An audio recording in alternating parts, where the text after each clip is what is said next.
हमने अपने previous video में डाल्टन्स एटॉमिक थ्योरी के बारे में जाना था स्टूडेंट। उन्होंने दुनिया के सामने 6 पोस्टुलेट रखा था, मतलब 6 अजम्पशन रखा था एटम्स को लेकर के, जिन्हें हम कहते हैं डाल्टन्स एटॉमिक थ्योरी। लेकिन जब जैसे ही फर्दर डिस्कवरीज होती गई, साइंटिस्ट लोगों को समझ में आ गया कि भाई साहब इन्होंने जो 6 पोस्टुलेट दुनिया के सामने रखे थे ना, इनमें से कई सारे तो गलत साबित हो रहे हैं।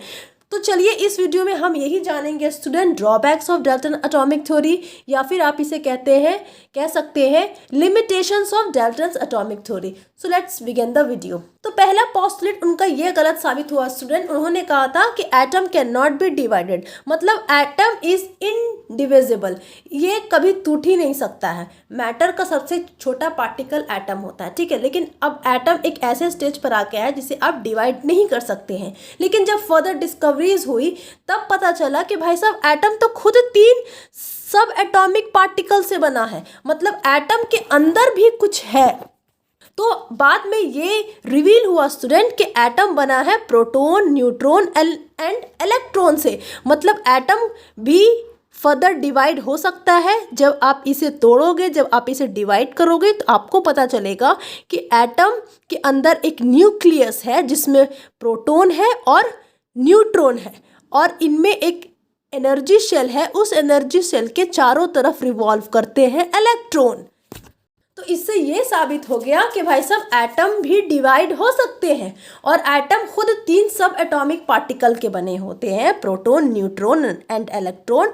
प्रोटॉन एंड न्यूट्रॉन न्यूक्लियस के अंदर होते हैं एटम के, और इलेक्ट्रॉन चारों तरफ रिवॉल्व करते हैं। जैसे आपने सोलर सिस्टम में देखा है ना, मिडिल में सन होता है और ये पूरे सारे प्लैनेट्स रिवॉल्व करते हैं। सिमिलरली इलेक्ट्रॉन को प्लैनेट ही समझो, ये इलेक्ट्रॉन सिमिलरली उसके ही तरह स्टूडेंट रिवॉल्व करते हैं। तो ये पोस्टुलेट इनके अनफॉर्चुनेटली गलत साबित हो गई। सेकंड पोस्टुलेट इन्होंने ये बोला था स्टूडेंट कि atom of same element have same mass and same properties, मतलब कि ऐसा एलिमेंट जो कि सेम एटम से बना है, उन एलिमेंट के मासेस भी सेम होंगे और उनके प्रॉपर्टीज भी सेम होंगे। लेकिन जब फर्दर डिस्कवरीज हुई तब लोगों को समझ में आया कि जो एटम्स ऑफ सेम एलिमेंट है ना, उनके भी स्लाइटली डिफरेंट मासेस होंगे, मतलब कि वो सेम एटम से तो बने होंगे एलिमेंट। एलिमेंट हम किसे कहते हैं? जो सेम टाइप ऑफ एटम से बनते हैं, ठीक है, लेकिन उनके जो मासेस हैं वो कहीं ना कहीं थोड़ा बहुत उनमें फर्क होगा, और इसे हम कहते हैं स्टूडेंट आइसोटोप्स। और ऐसे ही आइसोटोप्स का ओरिजिन हुआ कार्बन।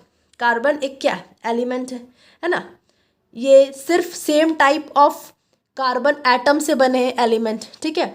तो कार्बन का मास नंबर 12 भी हो सकता है स्टूडेंट, 13 भी हो सकता है, 14 भी हो सकता है, मतलब कि सेम एलिमेंट से कार्बन बने हैं, है ना, मतलब सेम टाइप ऑफ एटम से एक कार्बन एलिमेंट बना है, लेकिन इनके मासेस नंबर डिफरेंट हो सकते हैं, मतलब same element but different masses. ऐसे C12, C13, C14, ये सब क्या है? ये सब आइसोटोप्स ऑफ कार्बन है।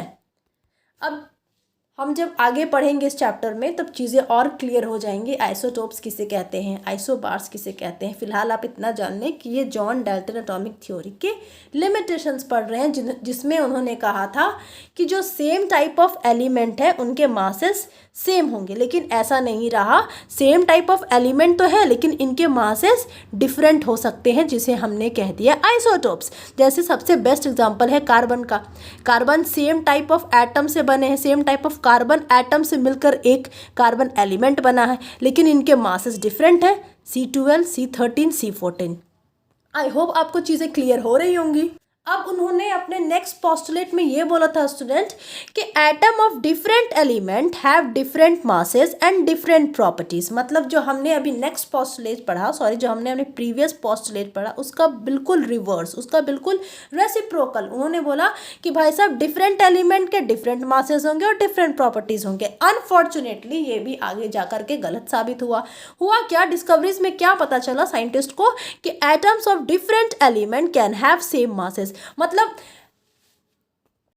डिफरेंट एलिमेंट जो होंगे स्टूडेंट उनके मासेस सेम हो सकते हैं। जैसे आर्गन, ओके, कैल्शियम, ये दोनों अलग अलग एटम से बने हैं। कैल्शियम सिर्फ कैल्शियम के एटम से बन करके एक कैल्शियम एलिमेंट बना होगा, है ना। और आर्गन, ये सिर्फ आर्गन के एटम से बन के एक आर्गन एलिमेंट बना होगा, है ना।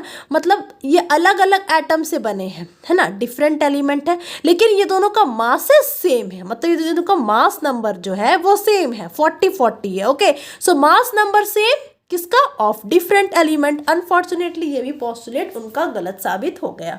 बट ऐसा नहीं है स्टूडेंट कि जॉन डाल्टन साहब की गलती है, क्योंकि उस टाइम तक इतनी ही डिस्कवरीज हुई थी, टेक्नोलॉजी इतनी ही थी। बट जैसे ही फर्दर टेक्नोलॉजी एडवांस हो गई, लोग इसमें इंटरेस्ट जागते गए, डिस्कवरीज होती गई, तब लोगों को समझ में आया कि इनके सर्टेन पोस्टुलेट्स गलत हैं। तो ये था स्टूडेंट आपका drawbacks of Dalton's atomic theory. हम अपने अपकमिंग वीडियो में डिटेल्स में बात करेंगे एटम को लेके, एटम के क्या क्या मासेस होते हैं, एटम के क्या नंबर होते हैं, एटम कहते किसको, एक्चुअल डेफिनेशन एटम का हम अपने नेक्स्ट वीडियो में रिवील करेंगे। Till then please subscribe my channel, like my video, share my video. Thank you for watching. God bless you all.